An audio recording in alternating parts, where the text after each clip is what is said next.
It's a quiet Sunday afternoon, the kind of day when everything feels still, almost too still. You're in the comfort of your own home, sipping a cup of tea, when suddenly, a sharp noise breaks the silence. A loud thud, followed by a dragging sound.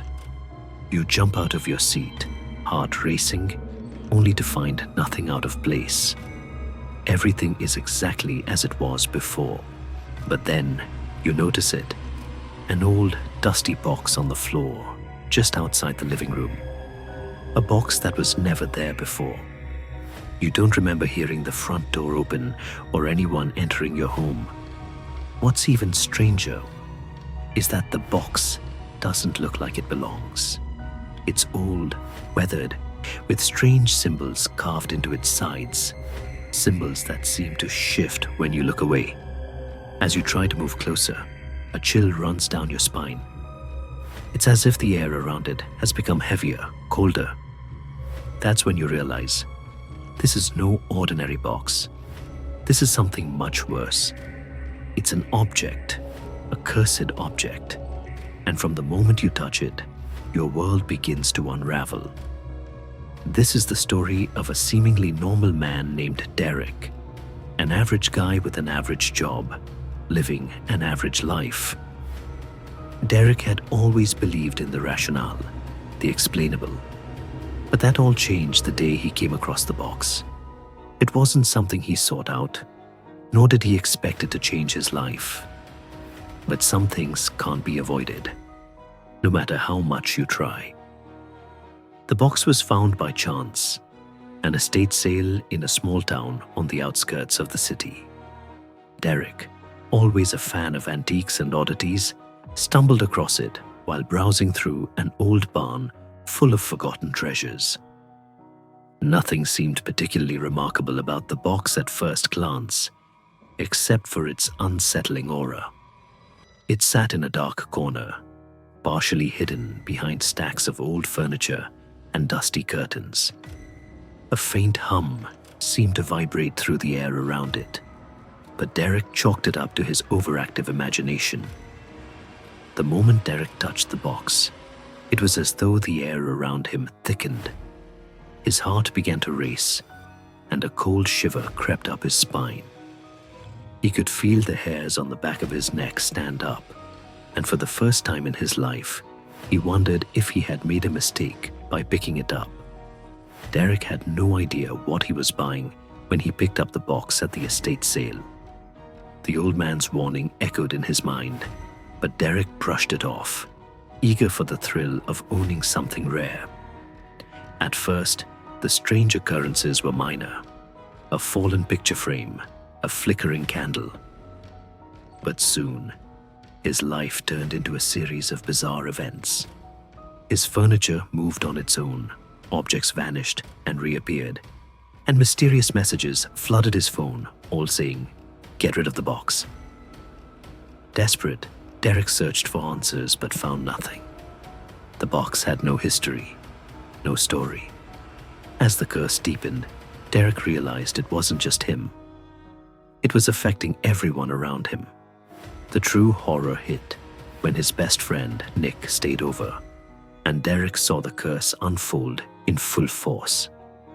Nick had always been a skeptic. He didn't believe in ghosts, spirits, or anything that couldn't be explained by science. So when Derek mentioned the odd happenings, Nick dismissed it as stress or a trick of the mind. But that night, Nick stayed in the guest room, and that was when things went from eerie to terrifying. Around midnight, Derek heard a scream. He rushed to Nick's room, only to find his friend standing frozen, staring at the box on the dresser. Nick, pale and shaking, could barely speak. When he did, his voice trembled. "I saw it. I saw something inside it." Derek could barely process the words.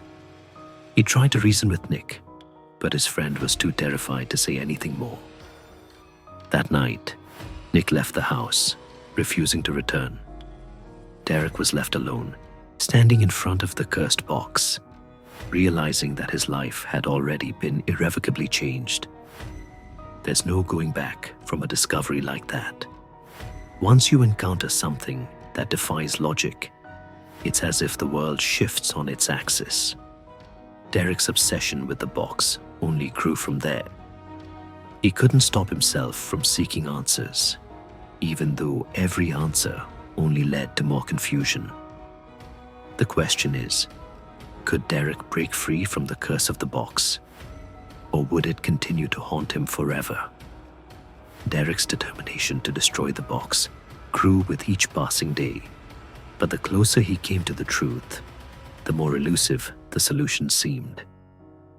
The old man's warning echoed in his mind. There were things better left unknown. But Derek couldn't stop himself. Every new revelation felt like another piece of the puzzle, leading him closer to the inevitable confrontation with whatever lay behind the box's malevolent power. One night, as the shadows in his home seemed to grow even darker, Derek found himself standing before the box once more. His heart pounded in his chest, and a feeling of dread pressed down on him. The whispers had become louder, more insistent. He could almost hear them calling his name. Desperation surged within him. He needed to destroy it, but how? What if the answer had been with him all along? Suddenly, the realization hit him like a lightning bolt.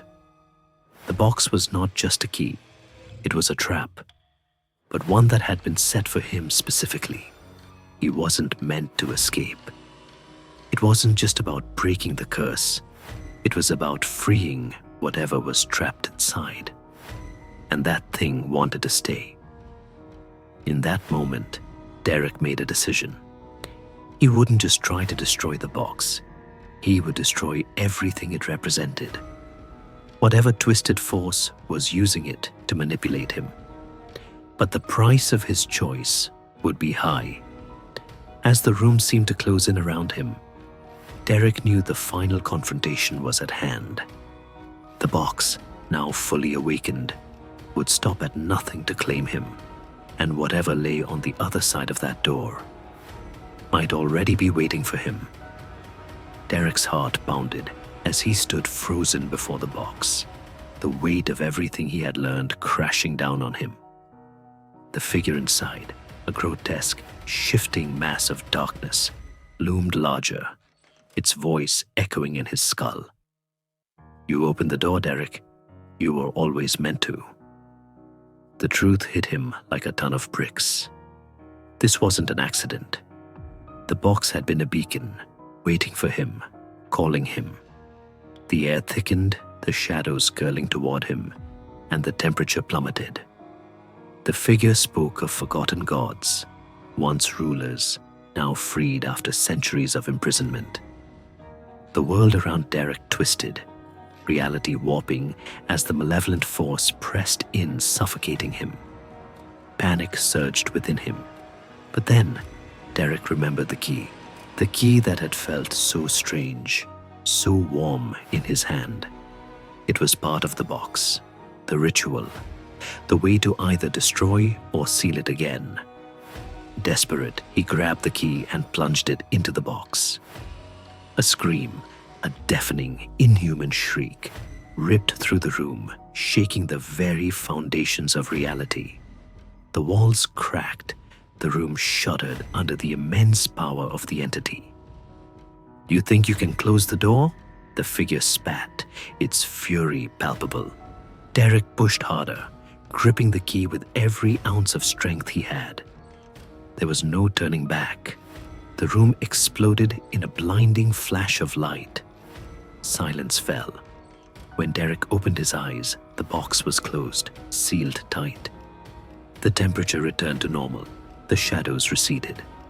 But the silence felt different. The thing inside hadn't been destroyed. It was waiting, watching.